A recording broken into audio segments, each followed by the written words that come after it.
Hey, it's your Katy, Texas Realtor, and we are going to take a look at what's been happening on the market this past year. So, I am I live by a very simple philosophy when it comes to what is this? Sorry, guys, I don't even know what this is. I need this to go away. Anyways, I live by a very simple philosophy. When I see the market go up, meaning that there's more houses, uh, that there's less houses available on the market, and that means that the prices go up. There's more houses available on the market, the prices go down.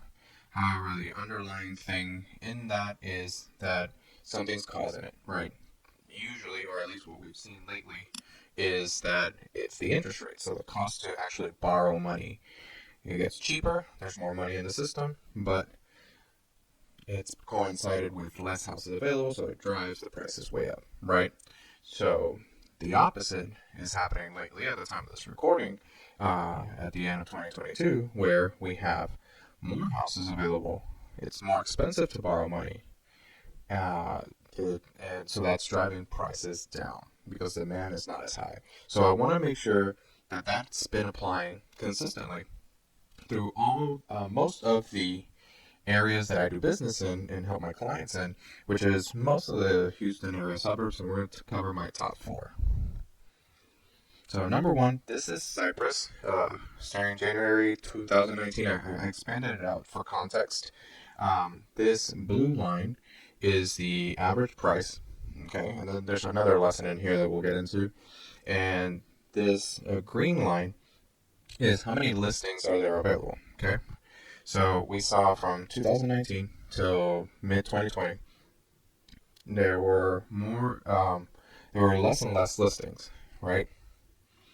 And we saw kind of a steady growth in the prices of that, right? So um, the lower this becomes, the higher the demand, therefore the higher the price, right? So then what happened is when COVID hit, this looked like it was going to taper down slowly, incrementally, but it took a huge nosedive down, right? And this is in Cyprus.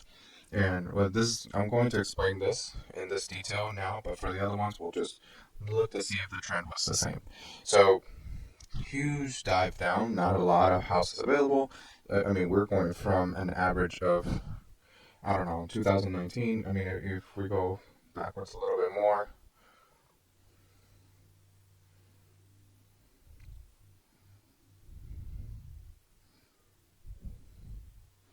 so 2018, 2019, you see that it was between 1,000 and 1,200 homes available, right? And the prices were, increasing, but it was at a moderate pace, which is what we usually see. So then COVID happens. We see a lot of uncertainty due to that, and then boom, not a whole lot of houses available, which means anybody that's moving is paying top dollar because there's less product for the amount of homes that there are. There's for the amount of money or amount of buyers that are out there, and rates were lower, so borrowing money was less expensive. So then what happens is, as we get closer towards mid 2022, which is where we are, we start to see interest rates hit 5%. So buyers started backing out somewhat, but we're still seeing these prices shoot up as opposed to this slow but steady trend. Prices shoot up. Buyers are feeling the burn or are getting burned out from overpaying. Interest rates start to rise, so it makes less sense to overpay. And then the amount of inventory starts to climb. So what that does is now, at the time of this recording, we've gone from an average in Cyprus sales price of 500,000,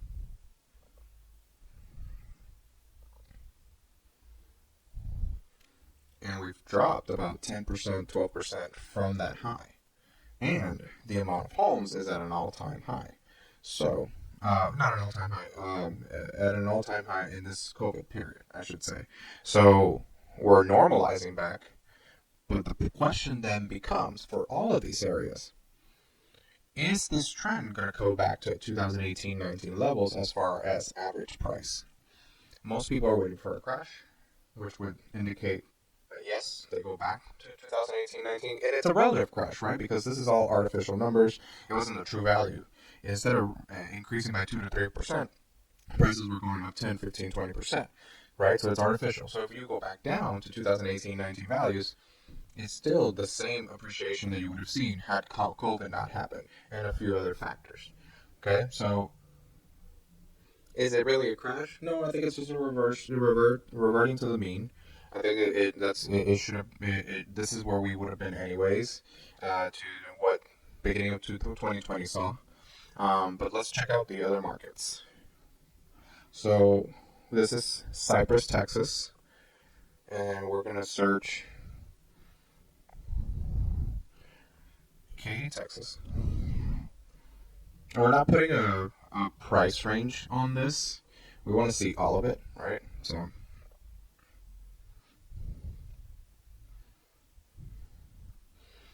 okay. So, from what I can tell, again, the green being the amount of listings available, about the same. Yeah. So there's actually about the same in terms of trend, but obviously way more homes available. And as far as the prices go, well, yeah, we are down also about 10 to 12 to 13% from the highs. From the highs, not from um, true value, right? Because that's relative, and because the market has shifted so that doesn't even, it's all artificial, so who knows? But yeah, so pretty much the same thing. So just out of curiosity, let's see what 2018 to 19 looked like and 20 before COVID, to see if that theory is true, if that's what we're hoping for, if that does happen, what does our average price look like going back to 2018 and 19 levels? So we're looking at this area here, right, where you used to have between 1,500 and 2,000 listings. So now having between around 1,200 to 1,500 listings is not that huge of a difference, because you were used to, before this crazy run up, you were used to on this average market having about 1,500 to 2,000 listings, which if you layer on top of that days on market, here we were used to be anywhere between 1 and 5 days, and over here we're 30 to 60 days, right? So things seem to be normalizing compared to 2018, 19, and early 2020 levels. The question for me, for my clients, and for you watching is, what about price? How much lower are we going to get? Or are we stuck up here? Is this line going to come back down to averages? I would say if we hit an average of about 325, 330 in quarter one and two of 2023, then I think that might be the bottom. That's just my prediction. I might be wrong. But if that's not the case and we stay up there, I think waiting in the wings to continue to wait for a crash, it's going to be tough, because the Fed is working on not having to implement as many rate hikes. So if money's going to get cheaper at a higher level, then that just increases the price again artificially, right? So it's good to keep an eye on this, see what happens. I think we'll look at the Richmond area and the Sugarland area next, and kind of look at the same thing.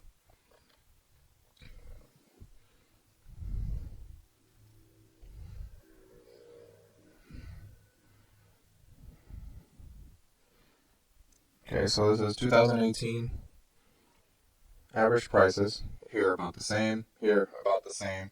Here about the, well, actually it was steeper drop from the highs, a little higher.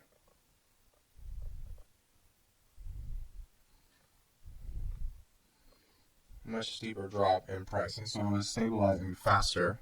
This is 376 from a high of 469. There's $100,000 in equity lost. That would have been the time to sell. Oof. Anyways, so what happened? What's been happening in 2022 only? And this is Richmond. Pretty much the same thing. Pretty much the same thing. I'm just interested, yeah, these intersections here. Um, so you have, on average, between 600 and 800 homes available. Prices have dropped before under 400 on average. Obviously, there's $1 million homes, 600,000. Obviously, but this is average, right? So you're getting a lot of value back. So again, the question is, how much further does it drop? Seeing as how this is one of those, does this drop precipitously? And then let's close this off with Sugarland. So these are just some of the areas. The biggest common characteristic with these areas that I'm highlighting is these are some of the most requested areas by people who do research before even moving to the Houston area. So that's the common trend. Is a lot of people that are moving in from the Houston from other areas coming in. Okay, so this is interesting. 2018. So 2018 Sugarland area. You had an average of between 600 and 800 homes available for sale up till to early 2020, and prices were between 350 and 400. Okay, perfect. Again, COVID hits, boom. So this is the high. However, it looks like prices have picked back up in Sugarland. I'd be interested in knowing why the average price. I would venture to say a few new construction projects that are very, very high has helped with that. Sugarland is also mostly built out. So usually what happens is these areas are mostly built out. You can't build anymore. The demand continues to grow for the area. The price continues to grow regardless of what the rest of the market is doing. But the question is, okay, so we were selling between 6 and 8, or there were active 6 to 800 homes. It looks like people are staying in Sugarland, not selling.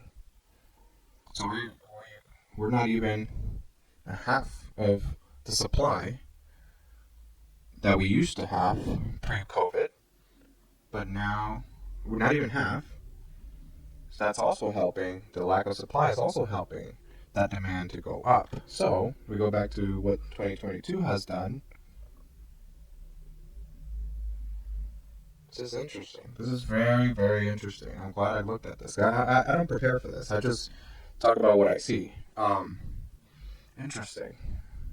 I mean, listings have doubled from April to December. I mean, this is interesting. Interesting. And it looks like they're on a run up from the high. Well, that's something definitely to keep an eye on. If you're in the Sugarland area, it might be a good time to hop on this trend. Not a whole lot of homes available, but obviously strong demand. Actually, let's look at something real quick.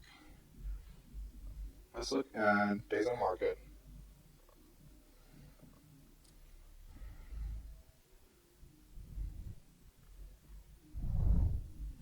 Interesting. It looks like days on market.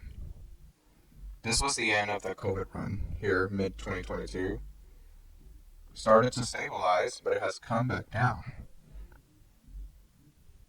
Okay, so let's look at.